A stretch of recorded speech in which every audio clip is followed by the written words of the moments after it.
Hello, everyone, and welcome to the second part of the Lukács Marathon, 1001 Nights of the Totality.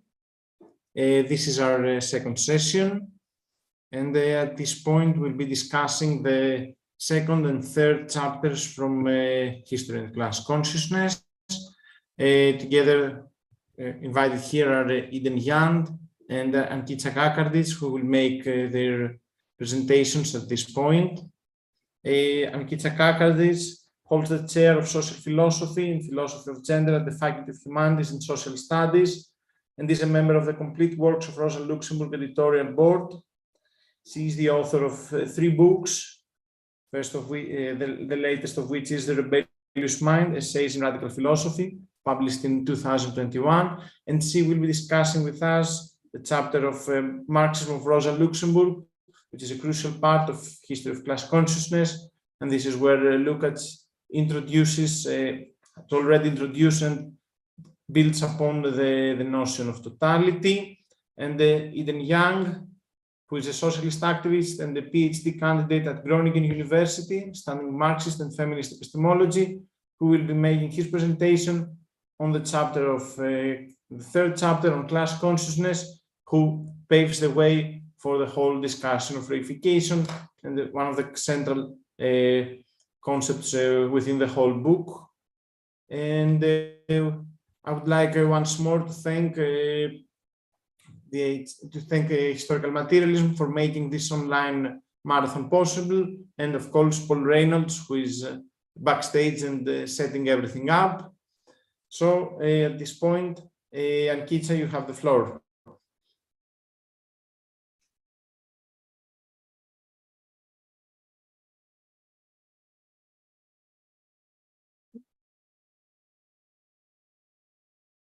Okay, thank you, Alexandros, for your introduction. Before I begin, allow me to thank Mariana and Victor for their brilliant idea of the marathon, and Paul, of course, and HM, of course, for hosting us again, this time online. So my task today is to introduce the second chapter of History and Class Consciousness, the Marxism of Rosa Luxemburg, originally written in 1921. Lukács' account of Luxemburg in this essay is rather affirmative and less critical than in his second essay on Luxemburg's view on the Russian Revolution, the one that Comrade Anita Zursan will present on Wednesday. Besides referring to his 1921 essay on Luxemburg, I will also share some preliminary notes on Luxemburg's Hegelianism. So during the First World War, Lukács begins to study Hegel more intensively, as he reminds us in the second preface of HCC from 1967.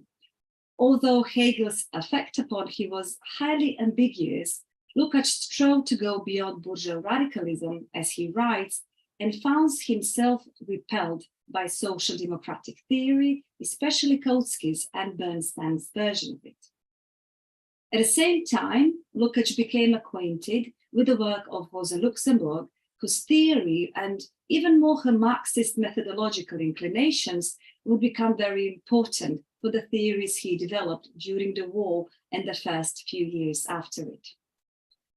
Rosa Luxemburg is one of those authors who is often invoked under the most diverse circumstances. The same sentiment applies to the fact that she inspired many political organizations, yet no large-scale movement has ever been defined by her theoretical perspective. Usually, when she is written about, a myth surrounding her personality is often created on the basis of several random episodes from her private and public life. In addition, a specific reading of her ideas and theories is often given in a personal tone. But that was not the case with Lukács' approach to Luxemburg. So why is Luxemburg Marxism important to him? Let's try in the following to give an answer to these questions, Even though Luxemburg did not write a study that we can identify as a philosophical work in the standard academic sense, and that she also did not left behind some kind of philosophical notebooks. Still, she was interested in philosophical and methodological questions more than we may expect.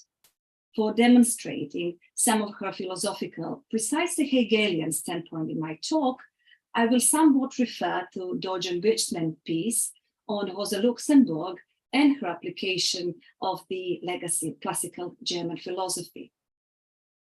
Rosa Luxemburg develops her socio-political and economic theory on the one hand in critique of Smithian Ricardian political economy, and on the other hand in critique of her contemporary bourgeois philosophers and social and political thinkers, such as the Kantians and neo-Kantians in the social democratic movement.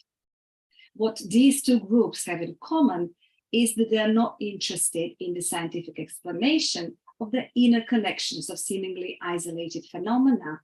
They are not concerned with totality.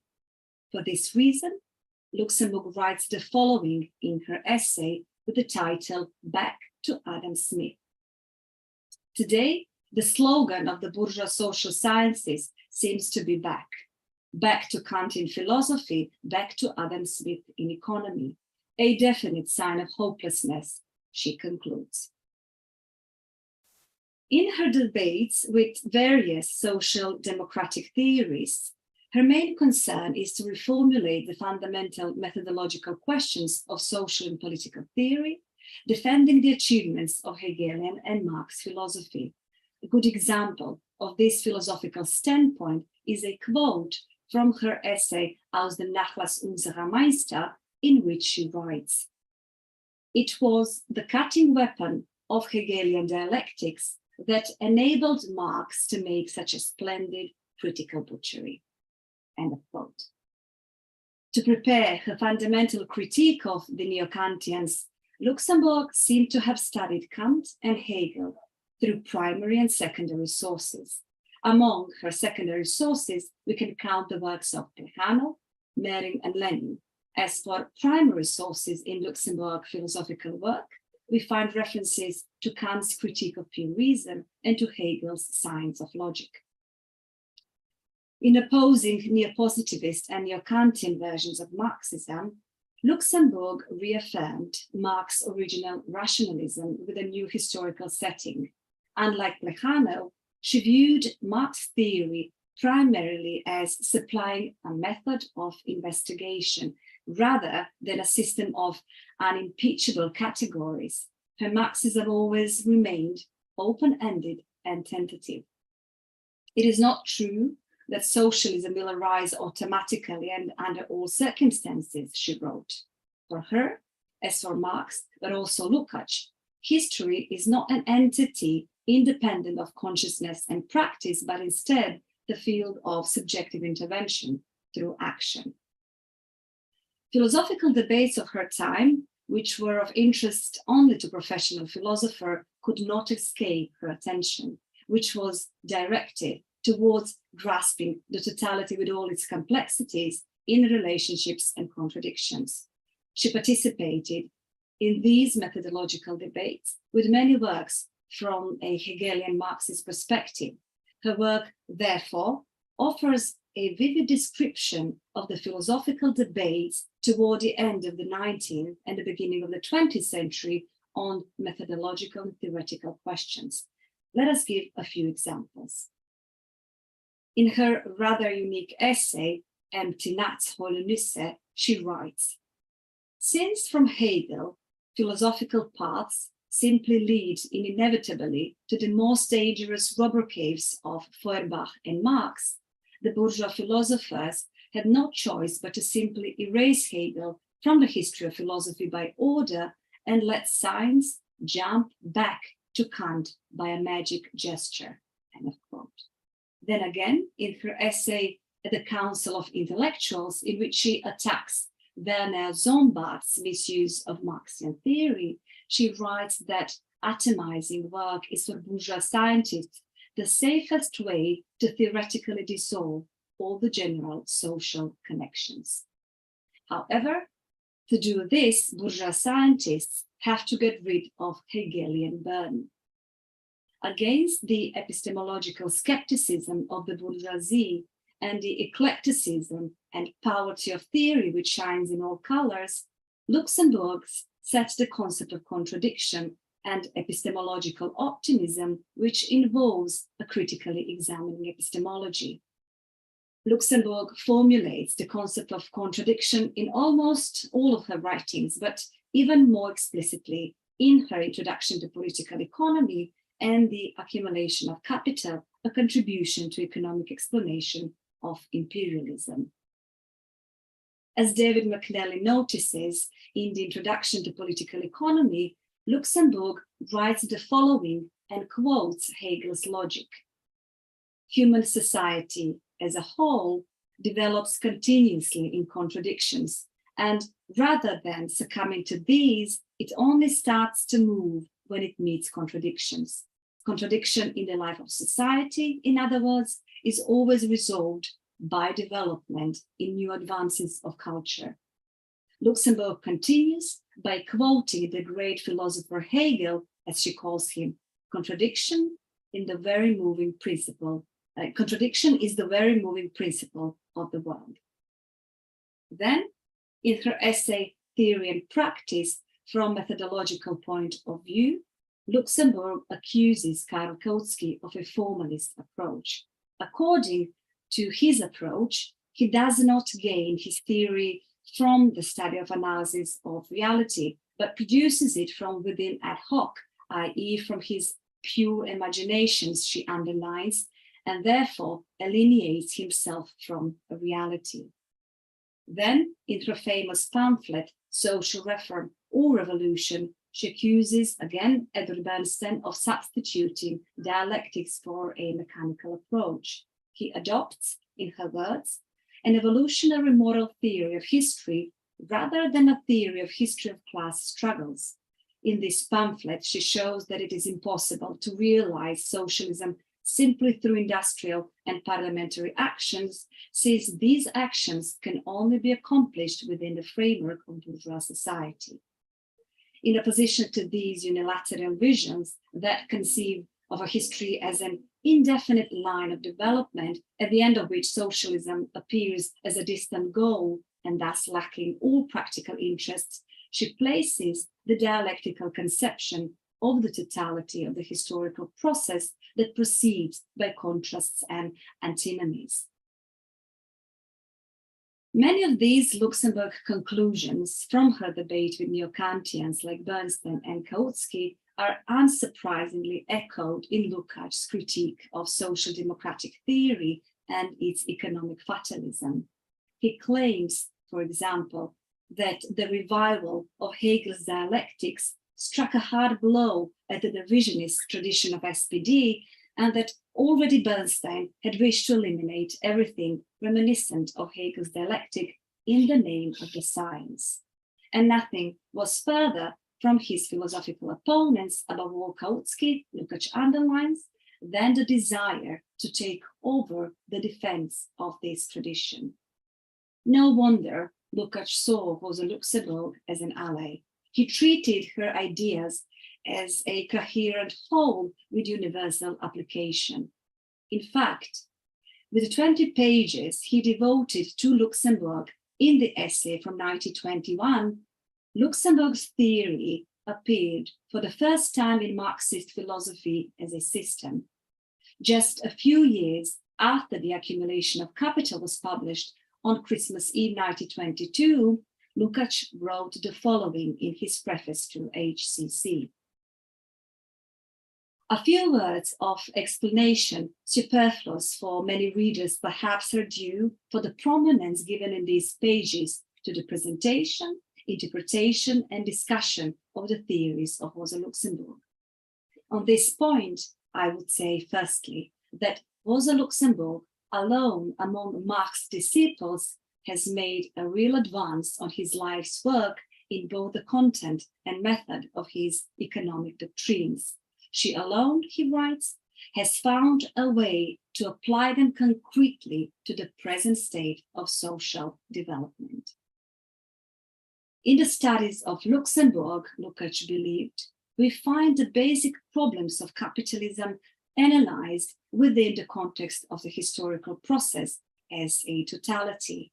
In a rather Gothic style, he writes, in her work, we see how the last flowering of capitalism is transformed into a ghastly dance of death, into the inexorable march of Oedipus to his doom.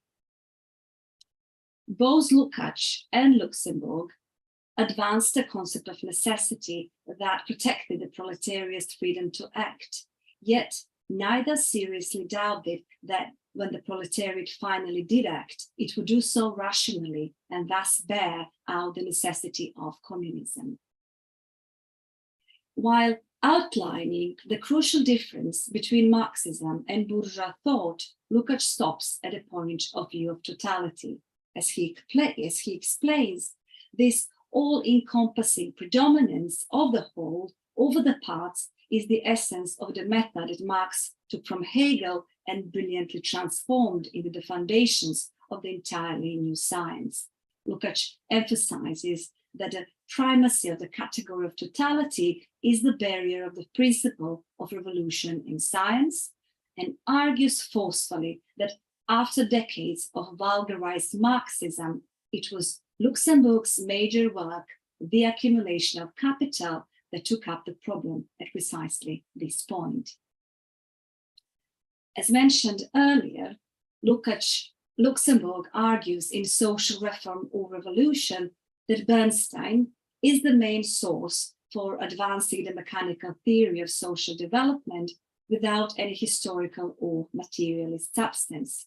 Similarly, Lukács claims that the trivialization of Marxism and its deflection into bourgeois science was first, most clearly and openly expressed in Bernstein's premises of socialism.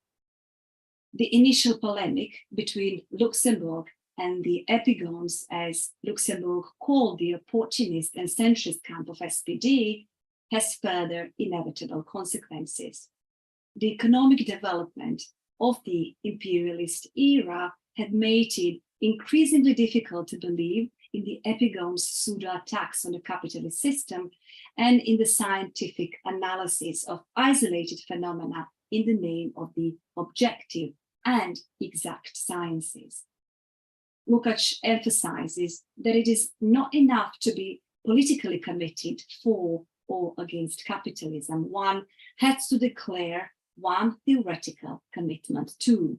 One had to decide either to look at the whole history of society from the Marxist point of view, i.e. as a totality, or thus confront the phenomena of imperialism, i.e. accumulation, in theory and practice, or to avoid this confrontation by limiting oneself to the analysis of isolated aspects in one or another special discipline. Since Bernstein and epigones eventually found themselves in a capitalist society in general, and whose existence seemed to them to correspond to the nature of human reason and the laws of nature, they easily found themselves close to Ricardo and his successors, the bourgeois vulgar economists. On the eve of the First World War, after about 15 years of preparation, Rosa Luxemburg published The Accumulation of Capital, her most comprehensive theoretical work and one of the most important and original classic works of Marxist economics, to which Lukács will refer in his essay on Luxemburg's Marxism. Briefly put, The Accumulation of Capital sought a way to scientifically investigate and explain the conditions of capitalist monopolization, extended reproduction, and imperialism, while taking into account the dynamic relationship between capitalist and non-capitalist spatiality. Luxemburg held that Marx had neglected the spatial determination of capital, whereas in his critique of capital, he had concentrated exclusively on time, i.e. on the temporal dimension of the internal dynamics of capitalist reproduction. In contrast, Luxemburg tried to show that the inner core capital consists of the urge to consume what is external to it, non-capitalist strata.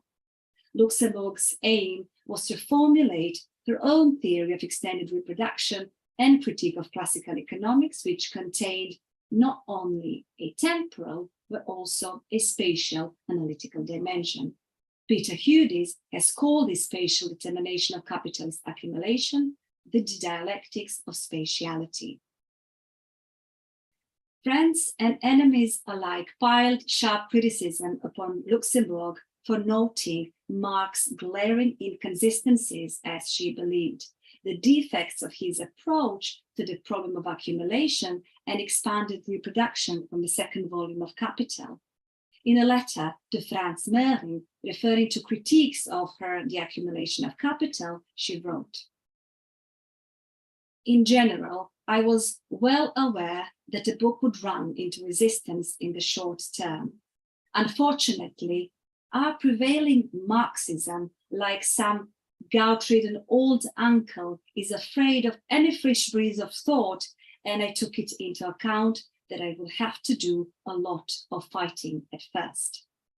Lenin stated that she distorted Marx, and her work was interpreted as a revision of Marx, in spite of the fact that it was Luxemburg who mounted a vehement attack on the revisionist tendencies within the German SPD. In opposition to the Social Democrats who grouped around epigones and an opportunistic current of political practice which corrected Marx into a gradual dismissal of socialist principles, revolutionary action and internationalism, Luxemburg insisting on harnessing a living Marxist thought in order to offer more precise responses to and explanations of the growing economic crisis and newly appearing facts of economic life imperialism. But the problem with the attack on the Luxemburg's accumulation theory meant something else, as Lukács pointed out. The debate, as conducted by Bauer, Eckstein and company, did not turn on the truth or falsity of the solution Rosa Luxemburg proposed to the problem of the accumulation of capital. On the contrary, discussion centered on whether there was a real problem at all. Lukács writes, "Seen from the standpoint of vulgar economics, this is quite understandable and even inevitable, for if the accumulation of capital is treated as an isolated problem in economics and from the point of view of the individual capitalist, it is easy to argue that no real problem exists." End of quote. Rosa Luxemburg devoted an entire pamphlet published posthumously entitled An Anti-Critique, The Accumulation of Capital, or What the Epigones Have Made of Marx's Theory, to providing a response to all the criticism directed against her and her book, and exclusively to refuting Marxist vulgar economics. Lukács, following in Luxemburg's footsteps, also writes about Hegelian epigones. For the absolute idealism of the Hegelian epigones implies the dissolution of the original system. It implies the separation of the dialectic from the living material of history, and this ultimately means the disruption of the dialectical unity of thought and existence.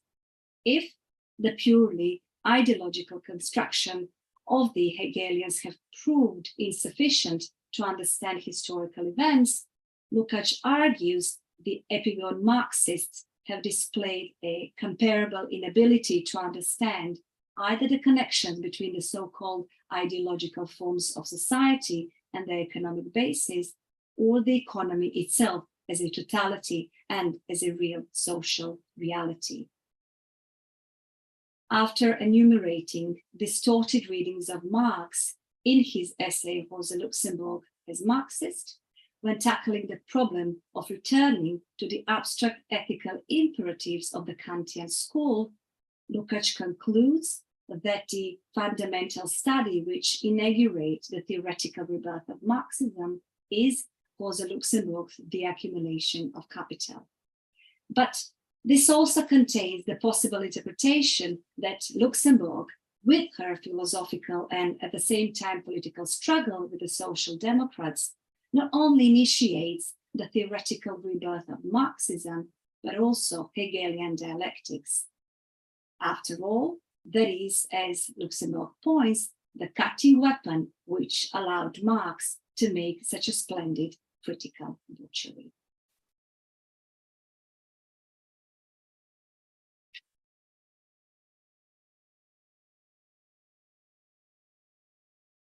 Thank you very much for your presentation and for being on time. For all of you watching, you must have noticed that there was a slight technical issue with the links, and maybe you have missed the very beginning of Ankica's very interesting presentation, but you will have the opportunity to review this tomorrow, as the whole presentation will be uploaded on YouTube. And of course, we encourage you to pose questions and participate in this debate. And now the floor belongs to Eden Young, making a presentation on the chapter on class consciousness. Amazing. Thank you, Alexandros. And thank you also to the organizers, of course, Victor and Mariana, and to Historical Materialism for hosting this marathon.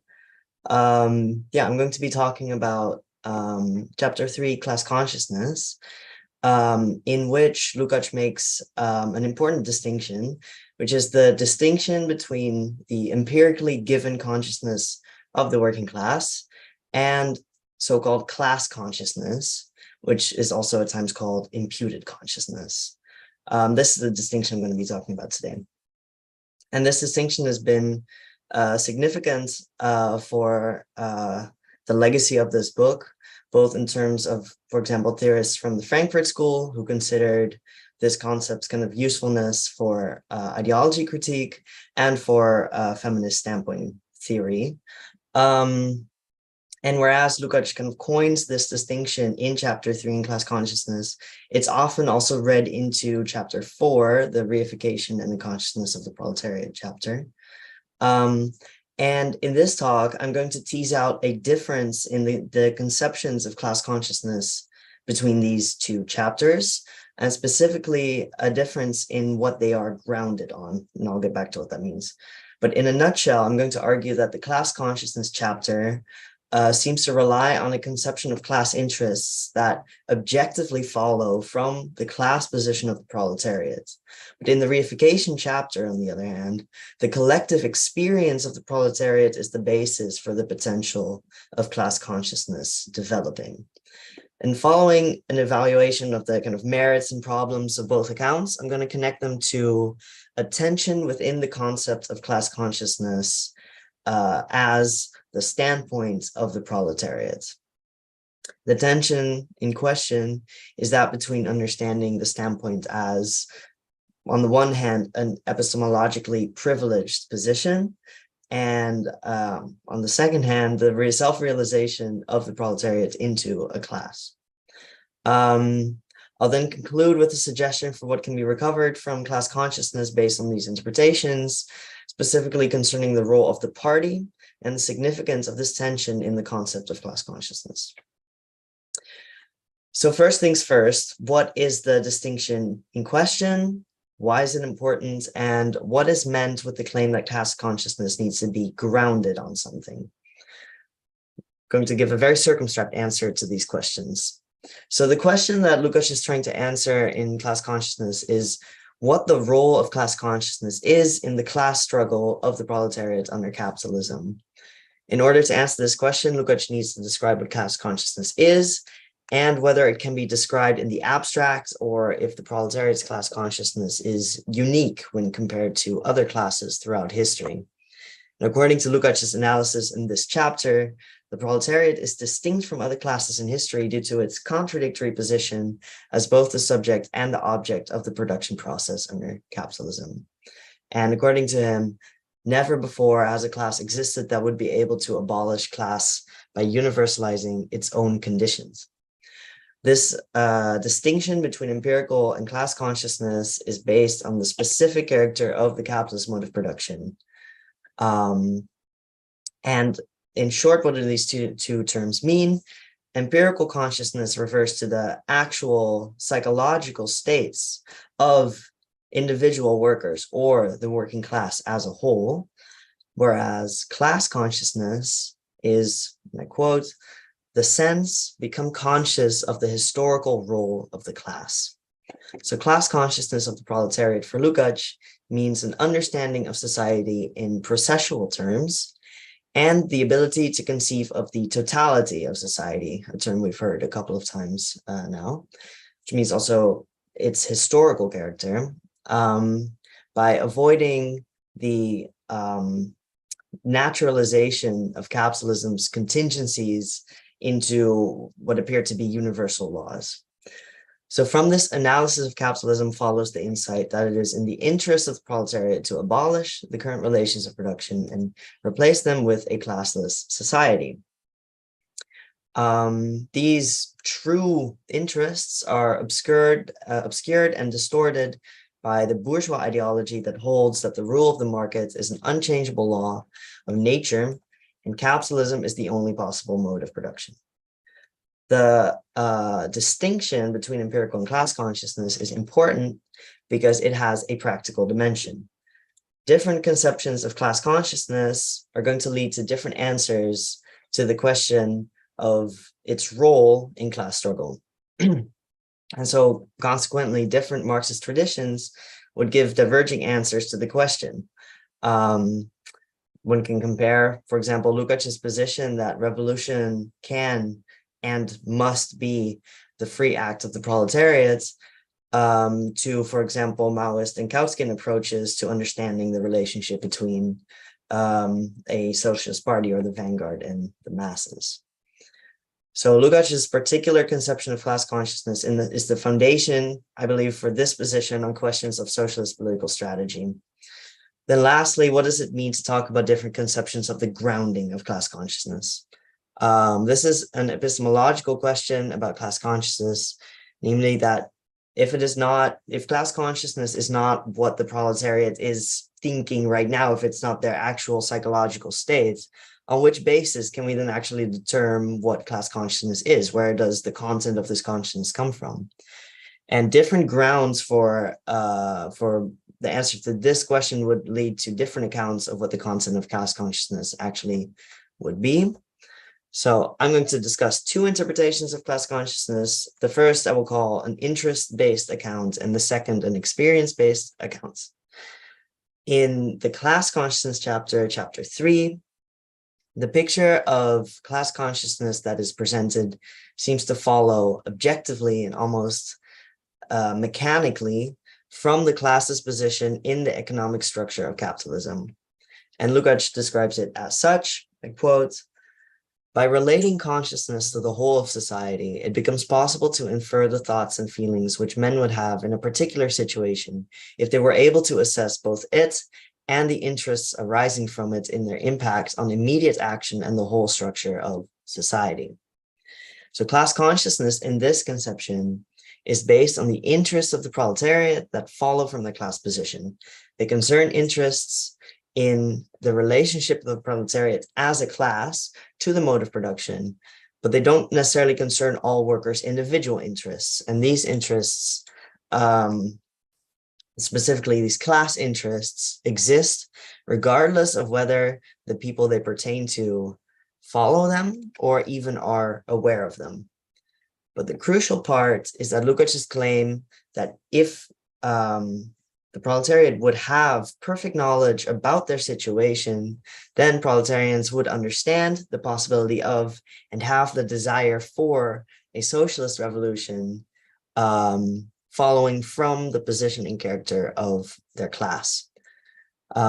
This would imply that the inclination towards revolution is an objective quality of the position itself, since it is independent of the subject taking up that position. And although this interpretation of class interest seems to have fallen out of fashion in the centuries since this text was written, there are also certain merits to an account that start from the systemic nature of capitalism. I think especially compared to accounts of feminist consciousness, specifically ones that take up this kind of like standpoint heritage, The feminist accounts that rely more on subjective bases for feminist consciousness, like individual experiences, this leaves open what constitutes, on the one hand, the shared character of the critical consciousness, but on the other hand, also its relationship to truth or objectivity. Whereas in the class interest picture, one should almost be able to scientifically determine what the proletariat's class consciousness would consist in. In the same vein, this approach is able to very clearly distinguish between class consciousness and empirical consciousness, since there's no necessary link posited between the contents of the proletariat's empirical consciousness at any given point. In order to describe how class consciousness would come about, this leaves class consciousness open to be determined on its own terms. But there are also some rather glaring problems with this account, of which one of the biggest worries is that it might lead to an unfruitful political strategy. Since this picture seems to imply that the largest obstacle to revolution is the imperfect knowledge of the proletariat, this would mean that if they do have the correct knowledge about their real interests, well, revolution would certainly follow. But how realistic is this really? Surely there is more to the formation of a political subject, the formation of a movement, than simply having a correct analysis.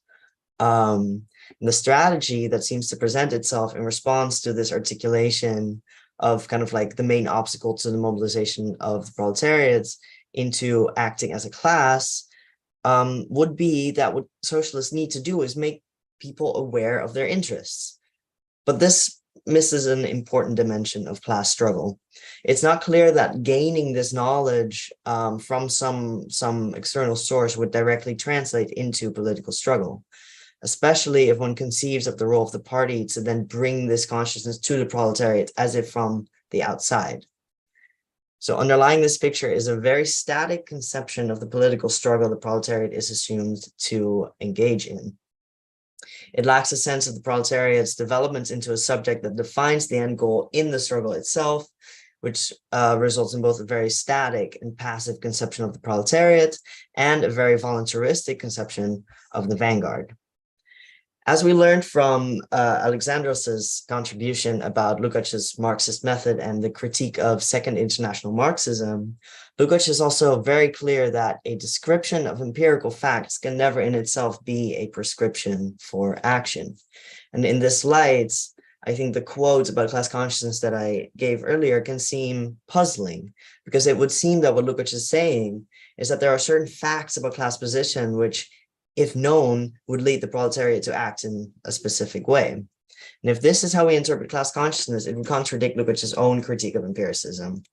Now, of course, it is possible that he would contradict himself in his book, but I think there's also a possible interpretation in which we can understand Lukács here as rather emphasizing one aspect of class consciousness. And I think that looking at the reification chapter, so chapter 4 shows us the other side, which can together disclose a more nuanced perspective on the dynamic of class consciousness. Of course, tomorrow we'll go deeper into chapter 4, but here I'll give a little taste. Because although the distinction between class consciousness and empirical consciousness is not explicitly referred to in the reification chapter, another conception of the basis for class consciousness can be teased out of this chapter, if you look for it.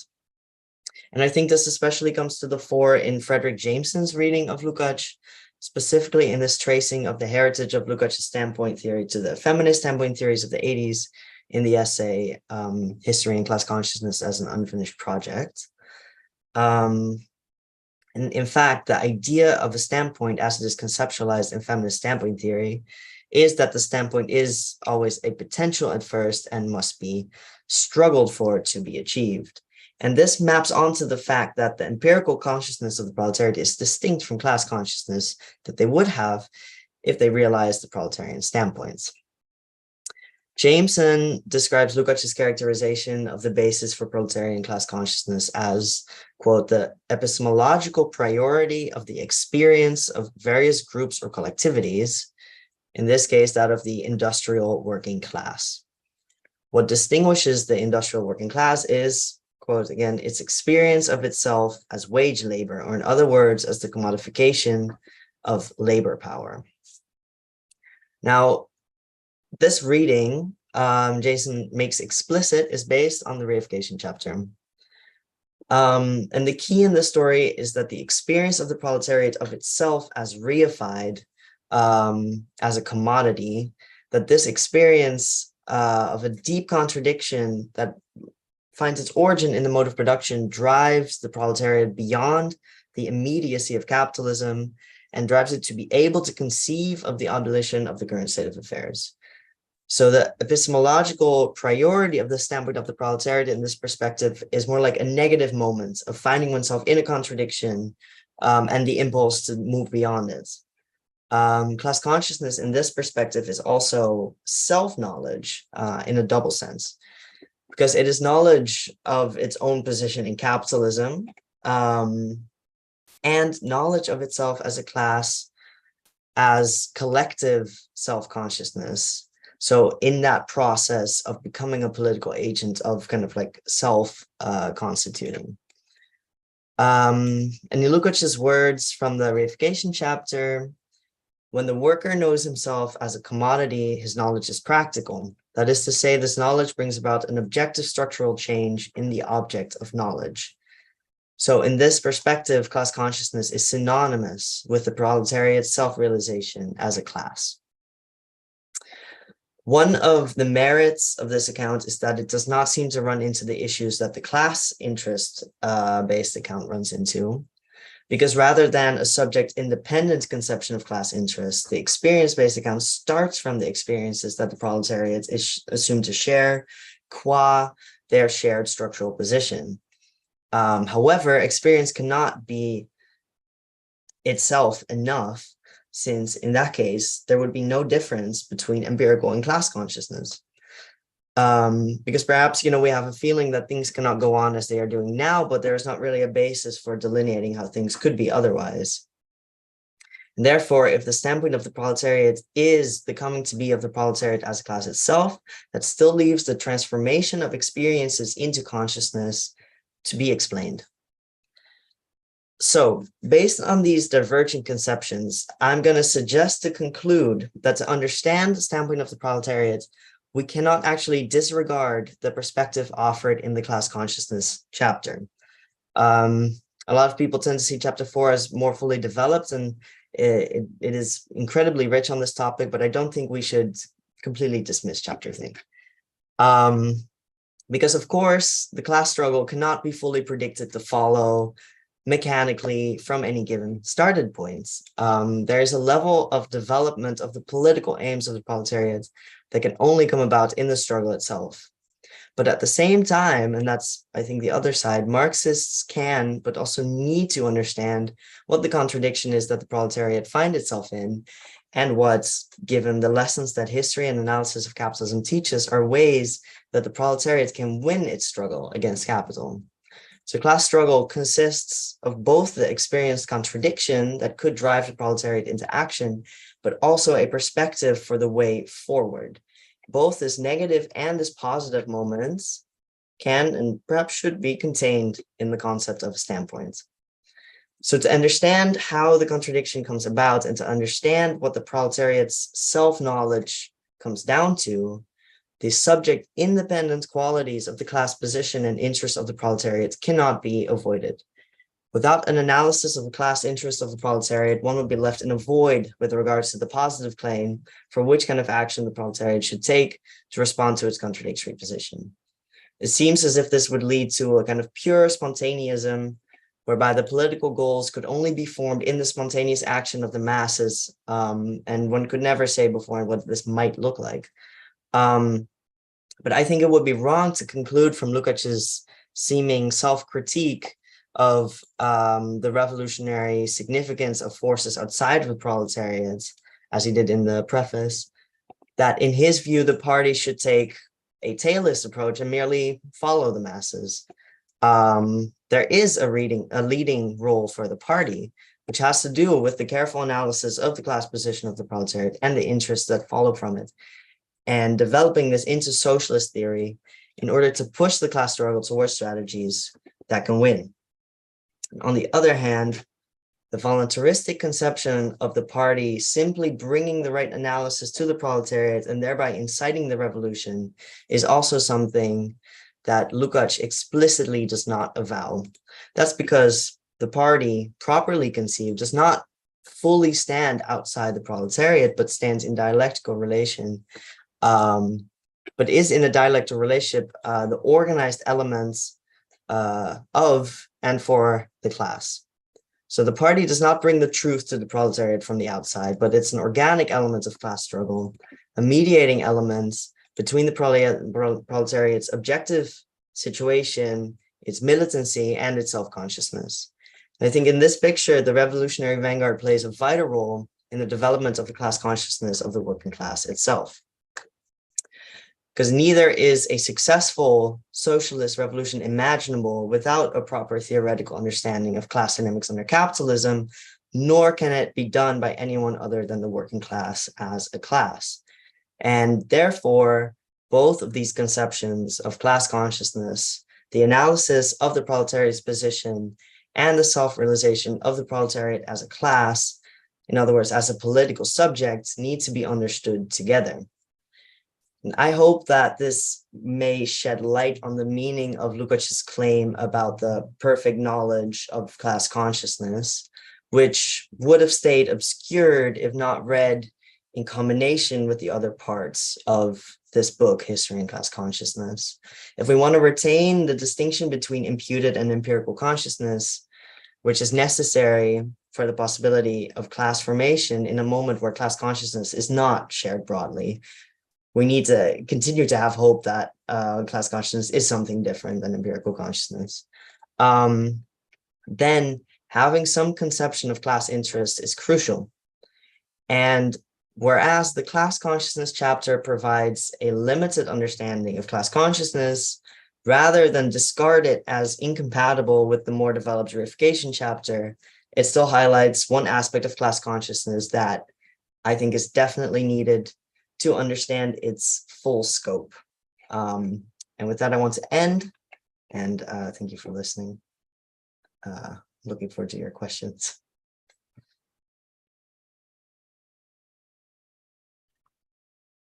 Eden, thank you very much for your presentation, as well as for being on time. It was really interesting.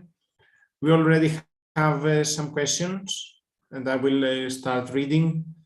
So, the first question is from Dimitra, who is another one of our marathoners, as we are going to keep that term, and it's directed to Ankica, saying, what does Rosa Luxemburg's critique of Smith and Ricardo add to the Marxian one, in your opinion?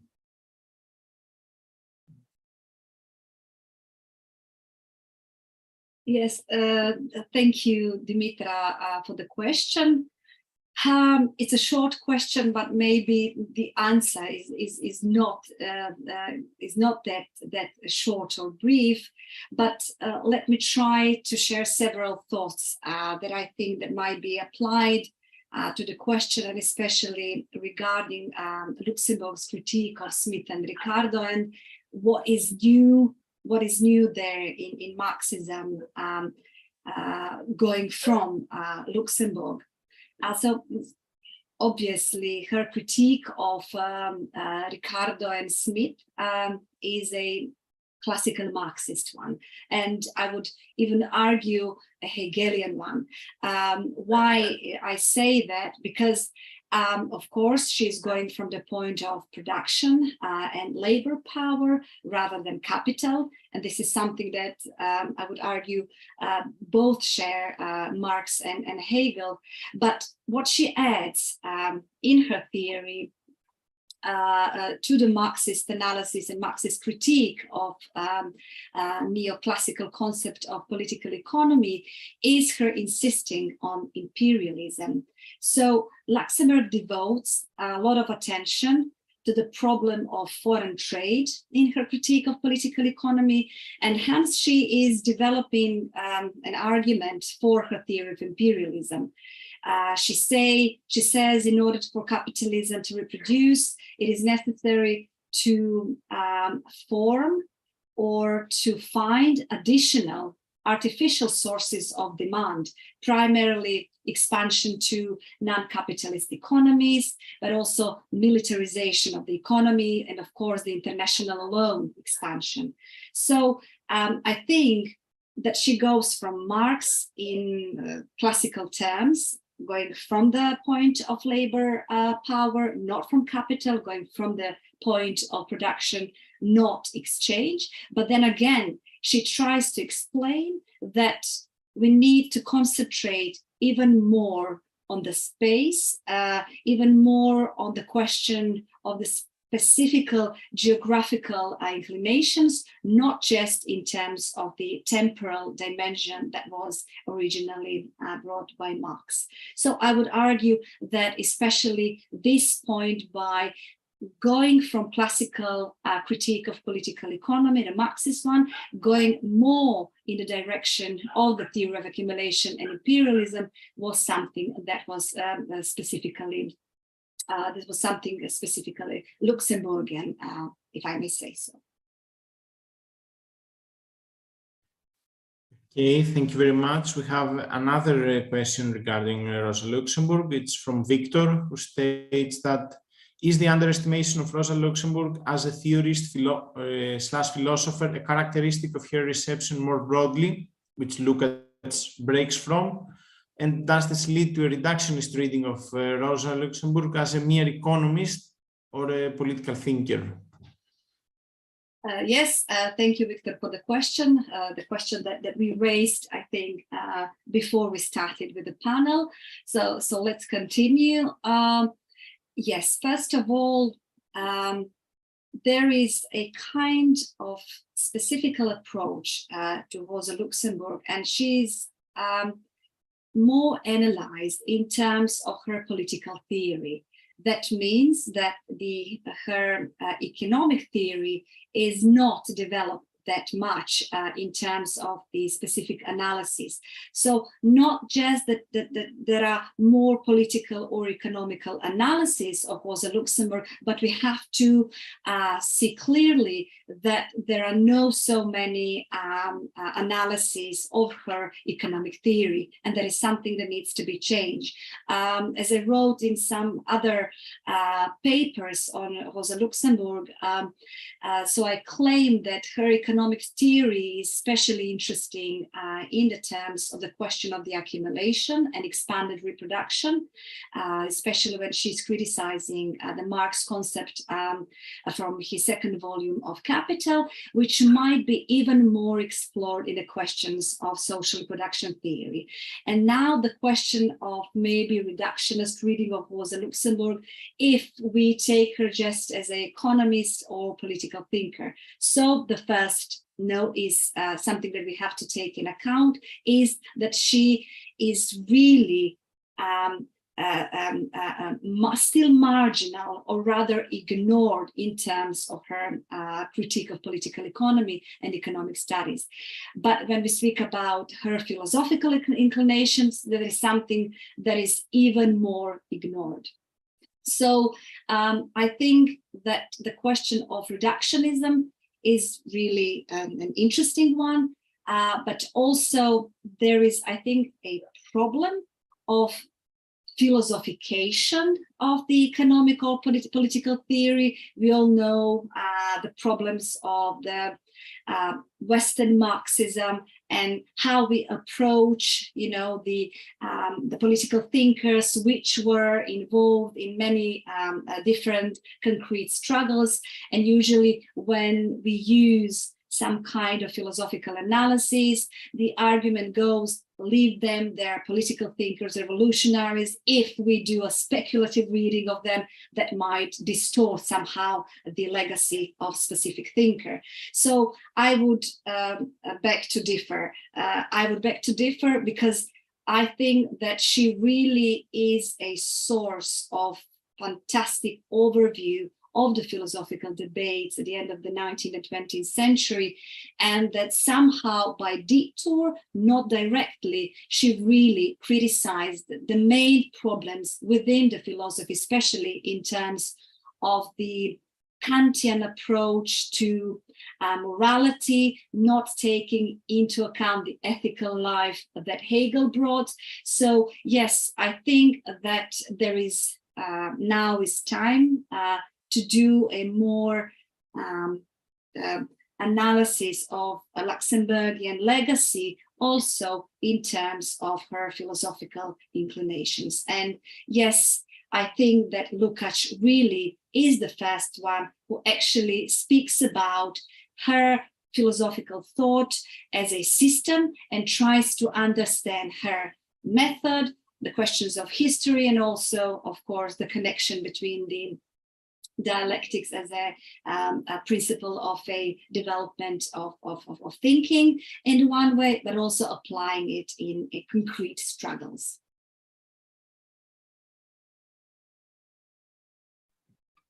Thank you very much. We have another question from Victor, but that one is addressed to Eden and states, Eden, can you talk more about your PhD research and how Lukács fits into it?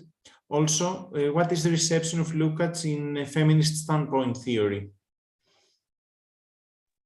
Great. Yeah, of course, that's something I would love to talk about. I'll try to keep it short, though.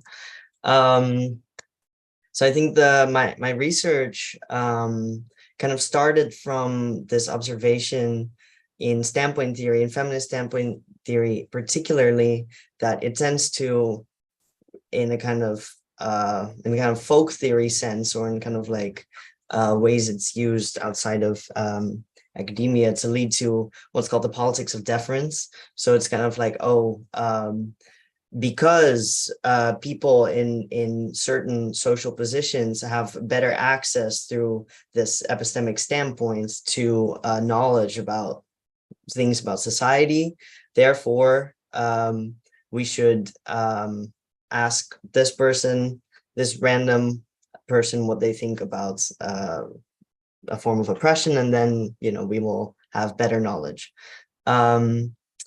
This tends to happen often, for example, if you have like a demonstration, a feminist demonstration, and the speakers are assumed to have to all have a certain social identity that would kind of fit this topic. And what I find interesting here is that I think the premise is true, but the conclusion is not. And people tend to see this tension. It's not so that any random, worker has more class or more understanding of capitalism than any other random person. So I was interested in this, and at the same time, we see that like feminist standpoint theory lost a lot of traction in the 21st century. Like it started in the 70s and 80s, and by about 2006, there was not a lot being written on it anymore.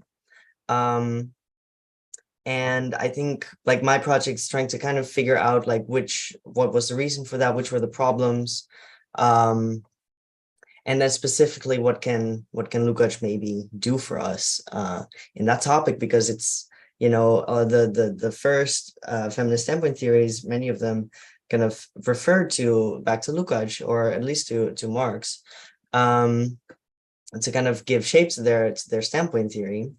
But nowadays, Lukács isn't talked about much anymore. So I was like, what if we bring him back into the conversation and see what he can tell us? And I can kind of like, give a little hint of what I think is the situation, or is the case, is that Lukács has something very nice and particular in his standpoint theory, which is that the epistemic kind of advantage that is taken to be in the position of the proletariat under capitalism is argued for really on the basis of concretely what is the class position of the proletariat under capitalism. So on this relationship of exploitation and on reification. And it's really in the content of that he sees the epistemic advantage. And I think Like, for example, one of the early feminist standpoint theories, like Nancy Hartsock, kind of tries to do this as well, but slips into a kind of like essentialism with regard to women's position under patriarchal capitalism. And after that, I don't really see that very explicit, concrete reference anymore to the form of oppression that should inform kind of the epistemic advantage. So I am trying to figure out if that could help the field perhaps come back or make some new steps in certain directions. Thanks for the question. I hope I answered it. Thank you very much. There's another question coming from Mariana, and it's addressed to Ankica. It reads, I found Peter Hood's notion of a dialectics of speciality that he used to talk about Luxembourg very interesting. Do you see this dimension as preeminent over the temporal analysis of capital, or is it an addition to this dimension? So when she wrote The Accumulation of Capital, as I explained in my talk, she wasn't really understood properly. Mainly, they criticized her because of the question of spatiality, and somehow they described not just in terms of social democrats, but also from the outside of the circles of bourgeois economists. All of them somehow gathered and criticized her because she tried to explain that we need to understand the capitalism contradictions from the inside, but also in the relations, what is external to it. So at the certain point, there were many critiques towards her understanding, and the answer to your question, Mariana, whether is this an addition, all of them, the epigons, as she called them, I would argue that is something really that distorted Marx, that is a kind of a revisionist tendency, and that she, as they say, didn't understand Marx properly. But when we read The Accumulation of Capital more concentration and try to understand what she actually says in the text, it is a kind of novelty, a kind of her understanding of a Marxism as an open project, and she tries to understand how capitalism and capitalist mode of production develops itself. And she sees that something is changed and she needs to develop the classical Marxist tools, the classical Marxist method, not by dismissing it, but to enrich it. And she does that by using, as Hudis calls it, dialectic of spatiality, trying to explain how capitalism has a fantastic way to use what is external to it. That's why I think that also the question of Lukács and feminism that Eden opened up is really interesting in terms of Luxemburg's theory of accumulation, also because she tries to talk about the totality of the dialectics between capitalist and non-capitalist strata. At a certain point, we may even say that, for instance, that the reproductive labor is something that creates use value and that is not capitalist in the terms of the exchange value. So what I want to say is that the explanations, the analysis of her theory of the accumulations today, I would say, are more understood in the terms of addition, but not as something that defects the reading of Marx or even offers the revisionist approach to him.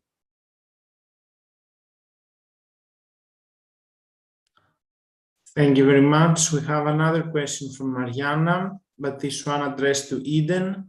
It says, in the sense of Hegel's criticism of Kant and the philosophies of understanding or philosophies of consciousness, isn't the focus on consciousness, even if related to praxis and collective experience, too individualistic? So she's speaking about the notion of imputed consciousness, saying that we should consider as controversial not so much the notion of imputed, but rather the notion of consciousness within a Marxist text itself. Thanks, Mariana. That's a very nice new thing to bring up to make controversial. I think, you know, I would share the intuition about the word consciousness, and I think but my immediate response would be that we have to read it, at least in the sense that in the context of Lukács saying that it is something that can only be practical, which I think the thing is that by definition it cannot be individualistic. That doesn't necessarily mean that therefore it is, but I think that's the best way to read what he's trying to do, at least. And that's also how it kind of differs in my mind from a lot of feminist takes about the standpoints, specifically because they usually kind of come down to ideas of having like better knowledge. And I think these ideas of like, I have a better analysis, I have better knowledge, that because I have the standpoint, like that can be super individualistic. But I think that once you kind of transform it to praxis, specifically understanding it's as the standpoint of the proletariat, and that the praxis of the proletariat has to be the overthrow of capitalism as a class collectively, I wouldn't necessarily be inclined to read it differently. But yeah, I would love to hear more on that thought at some point, of course.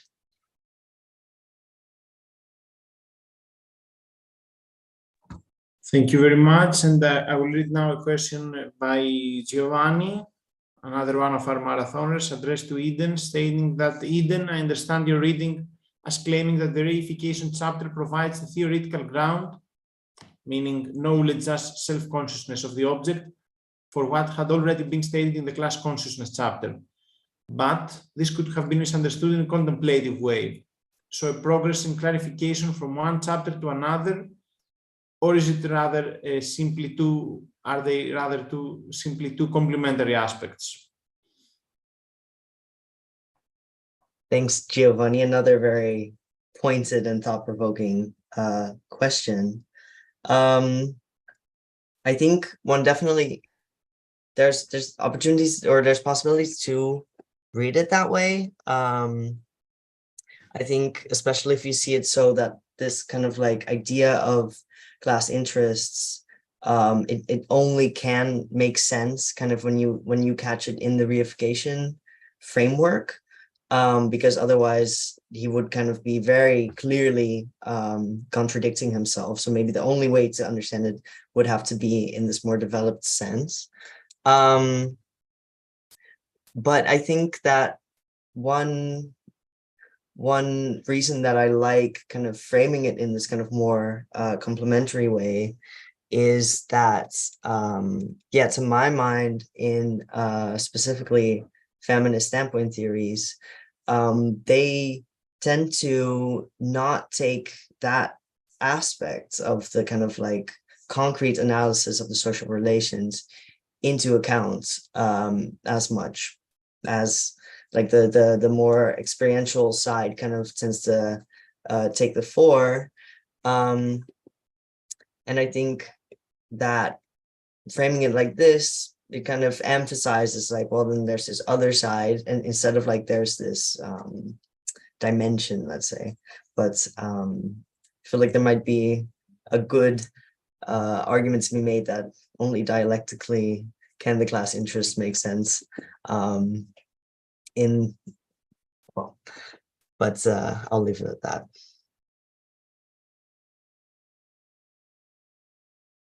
So we are approaching the end of our session. I will read one more question addressed to Eden, and then I think we'll have time for one more question. So that reads, Eden, it seems to me that even in the most creative relation between a vanguard organization and the masses, there is always a dimension from the outside. Would you like to comment on that?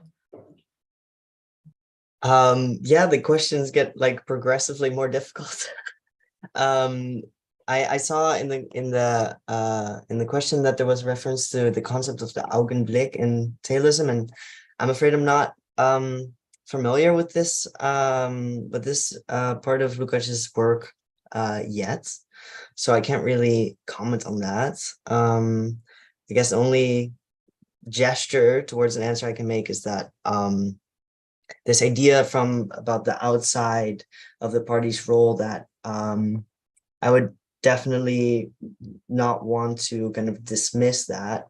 But then one has to see this as like part of the interaction, right? And not as like the nature of the party, as like fully standing outside. And I think that was what was kind of implied in this reading of like a party bringing an analysis, especially in this way of like, oh, all we need to do is like, you know, make them aware, because that's also not, I think that's not what in the better kind of conception of what a party might bring from the outside, that's not usually, I think, what it is, like, oh, we need to make them aware. But I think it's going to be very strategic moments of pushing that can take all kinds of forms and not just like consciousness raising or whatever. But yeah, since I'm afraid I don't fully know the context of the question, maybe a different comrade could be able to comment on that.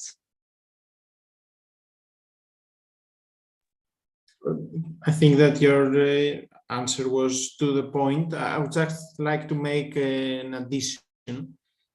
I think, first of all, that you mentioned earlier on in your fantastic presentation about the question of spontaneism, whether we should read this part of history and class consciousness as a push towards spontaneity. And I think there's an interesting tension between the text that you presented and an article in the Internationale that Lukács wrote a year later called Spontaneity of the Masses, Activity of the Party. It's one of my least favorite texts by Lukács, and I think that Lukács in that text is promoting a sense of spontaneity, and he's revisiting the idea from the outside in the worst possible terms, because he's actually defending the March action in Germany. So I think it's unclear at this point within Lukács' evolution within the Marxist thought what he actually thinks. Things tend to become clearer when we consider the notion of the Augenblick, the decisive moment, when the vanguard, along with the consciousness and most militant section of the proletariat, is taking action in order to tip the balance of the scale in a radical situation, in a radical new situation. And I think this is where Lukács is placing the notion of the intervention from the outside within a specific context. And he adds, discussing the Augenblick, that this notion does not mean that the party should turn into an opportunistic organization that constantly is looking for the next decisive moment.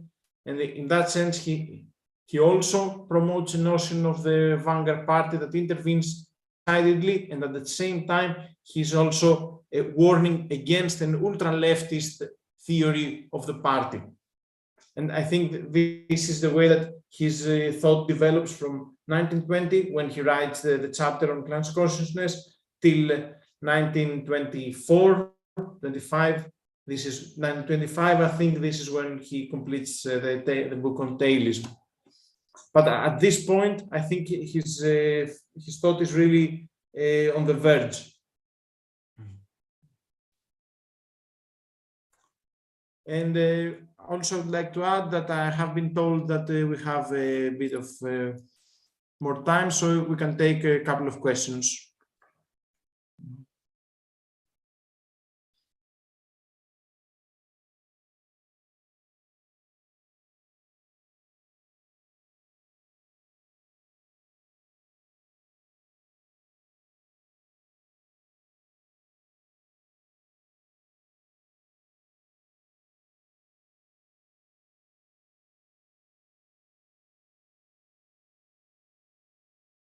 I would like to address a question to Ankica.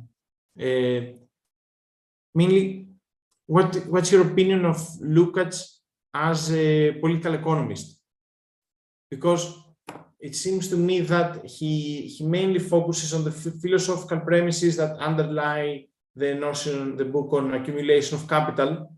But this book also has a specific economic dimension regarding the inability of capital to, that capital will reach a point where it will be unable for expanded reproduction. And Lukács, I think, tends to avoid the question. But I'm not sure, and I'm really interested in your opinion of that. Yes, I share the impression with you, Alexandros.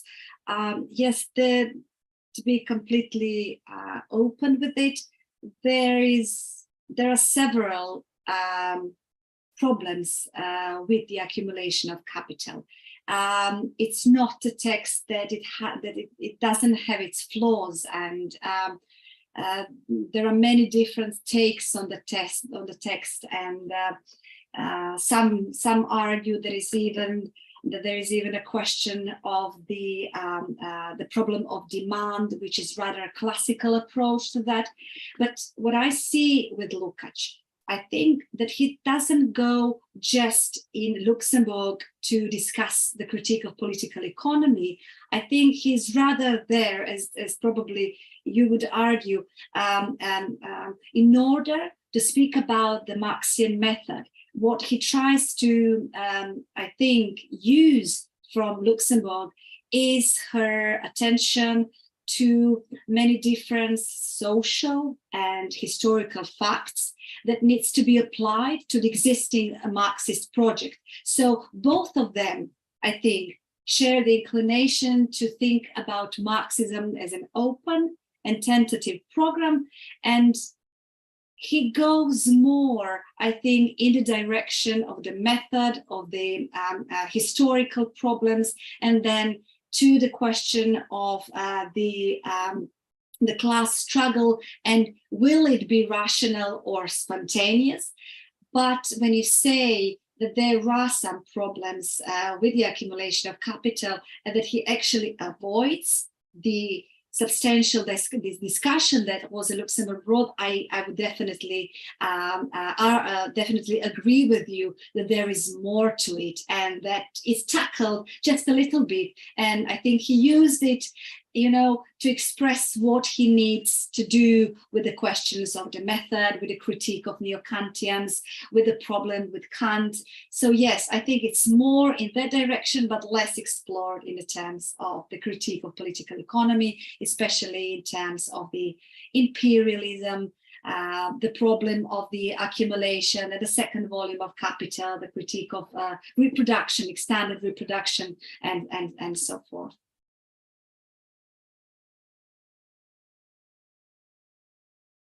But if I may use the microphone just to ask Eden, I love your talk really, and I find it important on so many different levels. I mean, in terms of the feminist epistemology, which is rather, in terms of philosophy, a kind of analytical approach to the question of feminism, let's say. But then again, this brilliant approach, when you do it with Lukács, is really interesting. But I was wondering, have you tried to combine the standpoint theory and even some short critiques of it with Lukács and with the social reproduction theory? Especially in terms of unitary theory, since unitary theory, Vogel's, Bhattacharya's, McNally's, Sarah Ferry's, and others, I think they're all in Lukács' camp, especially in terms of the totality and, the unitary approach, by simultaneously grasping the production and reproduction, not as separated phenomena, but as a whole. So have you thought about it, or will you do that for us? Amazing. Thank you so much for what a great suggestion. I think I've kind of like thought of of that direction slightly, like a little tiny step in that direction. I think it would be really fruitful to kind of solve an issue I ran into with regards to trying to have Lukács help the feminist standpoint theory, because as I kind of tried to gesture towards earlier,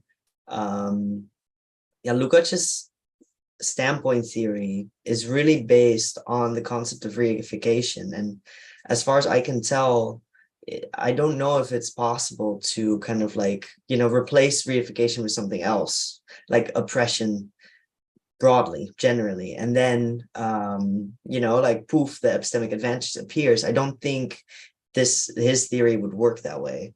So I think that's really a challenge for standpoint theories that want to talk about women's oppression or gender depression, and who also want to, you know, call on kind of the Lukácsian heritage, because the translation just isn't so easy. I think one really important question for the feminist question particularly is whether reification is something that kind of is constitutive of gender depression under capitalism. And I personally don't know yet if that's like an argument that could be made. And I think that if it is, then one would have to look at social reproduction theory. I think that's definitely where the answer would lie, for kind of like bringing those two things together. You know, it would be great if that also sheds more light on kind of what reification would then mean, you know, kind of like broader sense than like wage labor. So yeah, I think that would be really, really fruitful, and thanks a lot for the suggestion. Great.